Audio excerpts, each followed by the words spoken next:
Bonjour, mon nom est Valérie Parizeau du Studio Rose Flash et ceci est la Rose TV, la place à regarder si vous voulez vous créer une compagnie selon vos couleurs.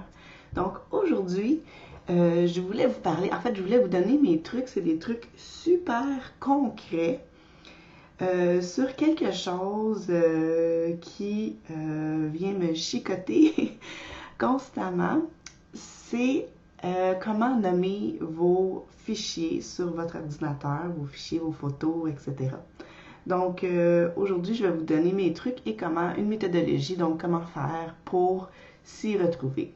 Donc, pourquoi avoir une méthodologie pour nommer vos fichiers? Bien, premièrement, pour vous aider dans la recherche de vos fichiers. Moi, sur mon ordinateur, j'ai beaucoup de documents.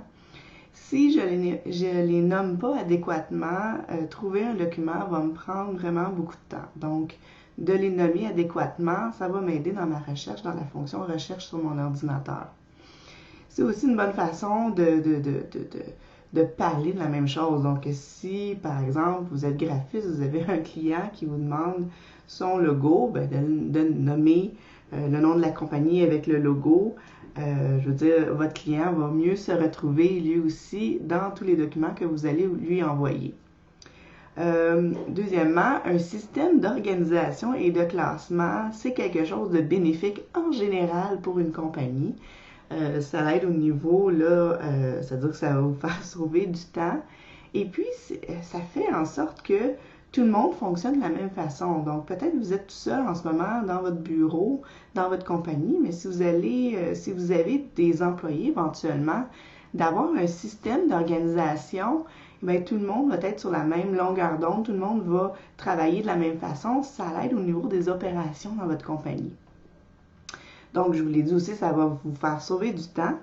Et puis, ça va aussi éviter des erreurs, entre autres des erreurs d'affichage au niveau des sites web, au niveau du web. Donc, quoi ne pas faire?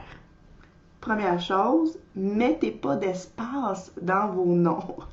Donc, pas d'espace, ça fait des erreurs d'affichage là, sur certains furteurs Internet. Là, donc, vos images apparaîtront pas, tout simplement. Pas d'espace. Deuxièmement, évitez les majuscules. Okay? Grosso modo, là, utilisez des minuscules dans vos noms de fichiers. Troisièmement, pas de caractères spéciaux. Donc, pas d'apostrophe, pas de pourcent, donc, utilisez des caractères normaux.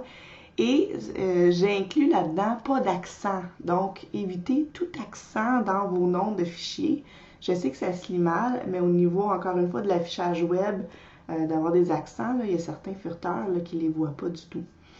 Pas de point, à part évidemment le point avant l'extension de fichier. Donc, par exemple, le point JPEG. Donc, mettez pas de point avant ça, juste un point dans votre nom de fichier.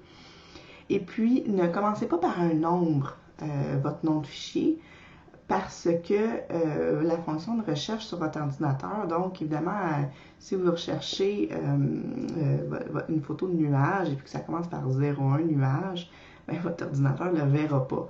Donc, évitez de mettre un nombre au début de votre fichier. Donc, comment faire pour nommer votre fichier?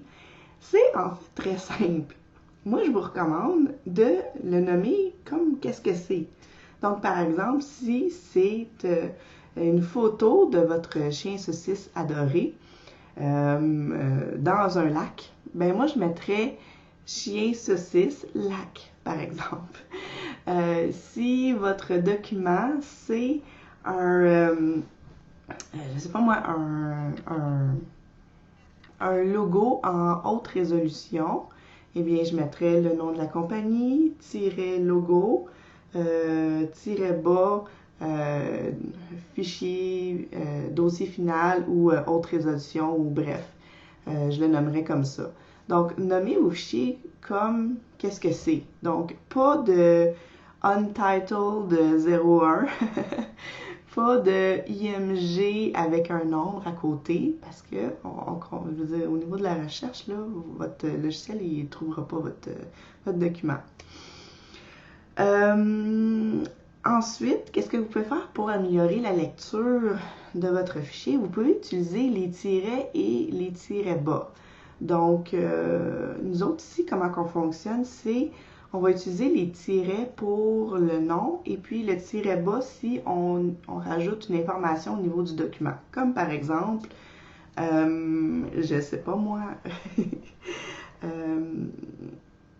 carte d'affaires, donc mettons rose flash, carte, affaires. Après ça, je mettrai un tiret bas et puis mettons VF qui me dit version finale ou HR pour haute résolution ou bien V01 pour version 01, la première version des cartes d'affaires quand on a des maquettes. Donc, vous comprenez que j'ai nommé qu'est-ce que c'était, puis après ça, c'est super facile de se retrouver. Si mon client me demande à revoir la deuxième version des maquettes que je lui ai présentées, bien, c'est super facile à trouver, ça va prendre 2 secondes et quart. Et puis, donc, c'est ça. Donc, si vous pouvez mettre aussi, comme je vous disais, une version à la fin ou du moins quelque chose là, qui explique un peu c'est quoi. Donc, je sais pas moi, rose flash, logo, bas, NB qui me dit que c'est la version noir et blanc de mon logo. Donc voilà comment on nomme ici les documents dans la nomenclature des fichiers sur les ordinateurs. Je vous dis, si vous commencez à faire ça tout de suite, et puis vous allez passer à travers vos documents, là, ça va vraiment vous sauver du temps à long terme. Et puis ça va juste vous organiser là, au niveau de vos fichiers. Et puis ça va vous éviter d'avoir des erreurs lorsque vous uploadez des fichiers sur votre site web. Vous vous demandez comment ça se fait que mon image elle apparaît pas. Ben, peut-être parce qu'elle a un accent dans le nom. Et puis sur Safari, ça n'apparaît pas. C'est comme ça. Donc voilà, c'était mon truc du jour. Si vous avez des questions, si vous avez des commentaires, n'hésitez pas. Vous pouvez utiliser donc les commentaires ci-dessous, là, que ce soit sur YouTube ou que ce soit sur le site web. Je vous invite d'ailleurs à vous inscrire soit à l'infolettre du Studio Rose Flash ou encore au blog ou encore à la page Facebook ou encore au channel YouTube. Donc, c'est des endroits super pertinents si vous voulez améliorer des trucs dans votre compagnie. On donne des trucs marketing, des trucs de gestion, des trucs d'opération, des trucs de joie de vivre. Et puis, on fait ça de façon régulière, si possible à toutes les semaines. Sinon, ben, bon, quand le temps le permet, hein, on est occupé. Donc, je vous souhaite sur ça une super belle semaine, un beau mois d'octobre. Hein, Halloween s'en vient. Moi, c'est une de mes fêtes favorites. Et puis, sur ça, je vous souhaite donc une belle journée et puis on se reparle à la prochaine. Bye bye!